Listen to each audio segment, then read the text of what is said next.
રોકવા માટે પાકિસ્તાન કોઈ નહીં બચે। તો પીએમ મોદીએ મુખ્યમંત્રી સાથે ફોન પર વાતચીત કરી છે। પ્રધાનમંત્રી મોદીએ સીએમ ભૂપેન્દ્ર પટેલ સાથે વાત કરી છે। પીએમ મોદીએ મુખ્યમંત્રી સાથે ટેલિફોનિક વાતચીત કરી છે। જે રીતે તણાવપૂર્ણ સ્થિતિ છે બનાસકાંઠા કચ્છ એલર્ટમાં છે, તો પ્રધાનમંત્રીએ સીએમ સાથે વાત કરી છે। પ્રધાનમંત્રી મોદીએ મુખ્યમંત્રી સાથે વાત કરી અને તમામ ગતિવિધિઓની જાણકારી મેળવી છે। તો ટેલિફોનિક વાતચીત કરવામાં આવી છે। ટેલિફોનિક વાતચીત કરી સરહદ પર સર્જાયેલી પ્રવર્તમાન તણાવની સ્થિતિમાં ગુજરાતની સરહદી રાજ્ય તરીકેની સજ્જતા તથા રાજ્ય સરકાર દ્વારા હાથ ધરેલા આગોતરા આયોજનની વિગતો મેળવી હતી પીએમ નરેન્દ્ર મોદીએ, અને આ સંદર્ભમાં જરૂરી માર્ગદર્શન પણ આપવામાં આવ્યું હતું।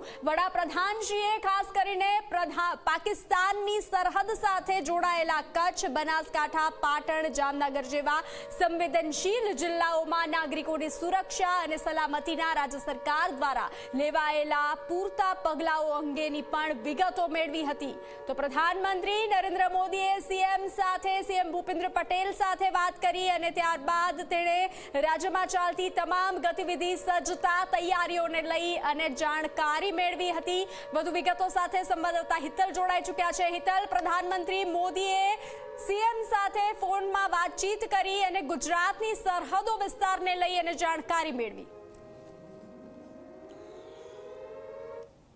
પણ પ્રધાનમંત્રી સતત ગુજરાતની ચિંતા કરતા આવ્યા છે અને આ જે ઉદાહરણ છે એ મહત્વનું છે, કારણ કે અત્યારે જે પ્રકારની ભારત પાકિસ્તાન વચ્ચે તંગદિલી સર્જાઈ છે અને ગુજરાતનો 500 થી વધુ કિલોમીટરનો વિસ્તાર પાકિસ્તાન સરહદ સાથે જોડાયેલો છે, ત્યારે પ્રધાનમંત્રીએ મુખ્યમંત્રી ભૂપેન્દ્ર પટેલ સાથે વાતચીત કરી છે અને વાતચીત કર્યા પછી ગુજરાતની જે પરિસ્થિતિ છે, ગુજરાતના બોર્ડર રાજ્ય બનાસકાંઠા, કચ્છ અને પાટણની માહિતી મેળવી છે। અને આમ પણ જોવા જઈએ તો આજે સવારે મુખ્યમંત્રી દ્વારા ઉચ્ચ કક્ષાની સમીક્ષા બેઠક યોજાઈ હતી અને તમામ જિલ્લા કલેક્ટરો સાથે વાતચીત કરી હતી। એનો જે રિપોર્ટ છે એ પ્રધાનમંત્રીને મુખ્યમંત્રી દ્વારા આપવામાં આવ્યો છે। સ્વાભાવિક છે કે આ સમયગાળામાં કેવી રીતે પ્લાન કરવું જોઈએ એ સહિત કઈ પ્રકારે સૂચનાઓ આપવી જોઈએ એનું માર્ગદર્શન પણ પ્રધાનમંત્રી દ્વારા મુખ્યમંત્રીને આપવામાં આવ્યું હોવાની જાણકારી અત્યારે મળી રહી છે। મુખ્યમંત્રીએ ટ્વીટ કરીને જાણકારી આપી છે કે પ્રધાનમંત્રીએ આ સંદર્ભે